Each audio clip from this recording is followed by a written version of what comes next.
Hello, it's day 20 of the archaeological dig at Bremenium Roman Fort, and I have no idea what's been going on. I've been trying to get my head down and draw today, do a lot of drawing. I've drawn various sections.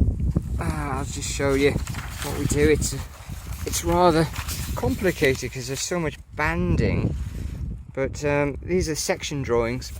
They haven't got their context numbers on yet, but you see how complicated it can get.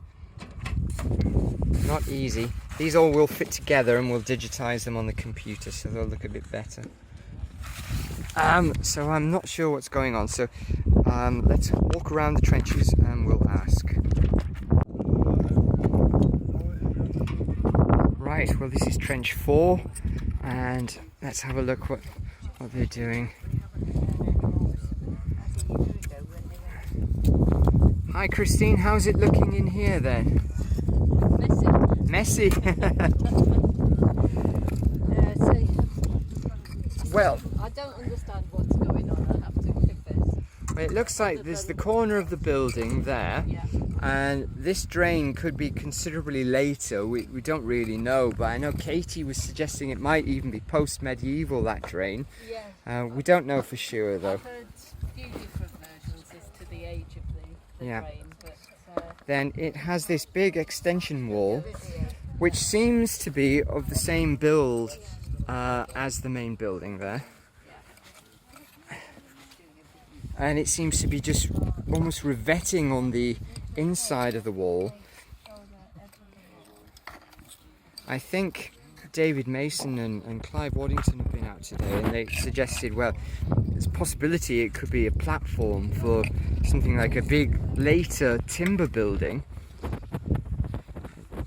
Martin and Satu and Luca here have been trying to extend this and find the edge, the return of the building, but it's not there yet. So I think we might get a machine to just extend that in the coming days to have a better look. But there is almost like a second phase of building on it here. See this upper coursing with an offset that's lovely and straight. So it's raised in the corner. So the jury's out on what it could be.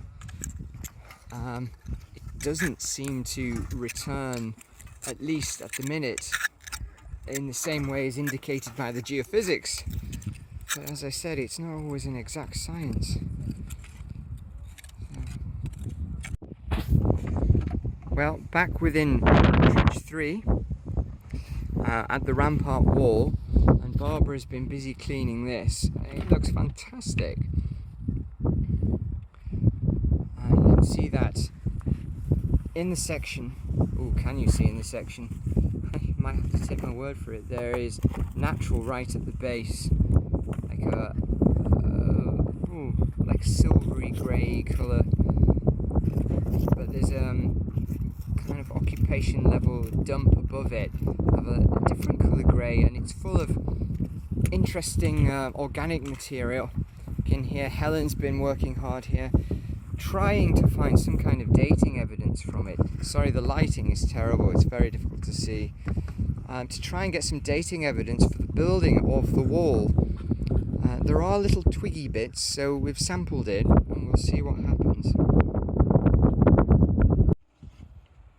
And if we swing round to trench 2, Rupert's been exposing more of this return from building 1.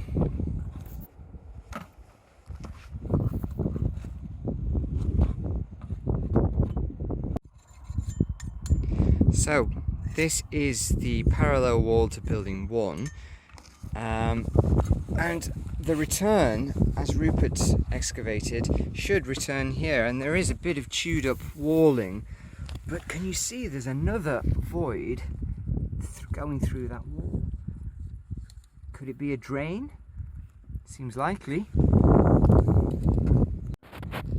And further along the wall for building 1, Andy's been extending this, what what's now a very large, like a test pit in here, against the outer edge of the building, of the face of building 1, and where we've discovered this additional skin. So that's been cleaned up, and we've hit the water table, unfortunately, so it's tricky to see exactly what's going on, but it looks like it may well be a kind of structural support, like revetting or something of that nature, buttressing, I suppose, for the building. Perhaps it's slumped in the past and just needed some support. Well, it's come up very nice. It's a superior quality, I've got to say, that the stonework in there is superior quality to the building that it is revetting. Yes, that rampart wall face is now looking superb. Amazing to see all of the rubble that was thrown in the bottom as a hardcore to build off. It's all just literally thrown in and packed down with clay.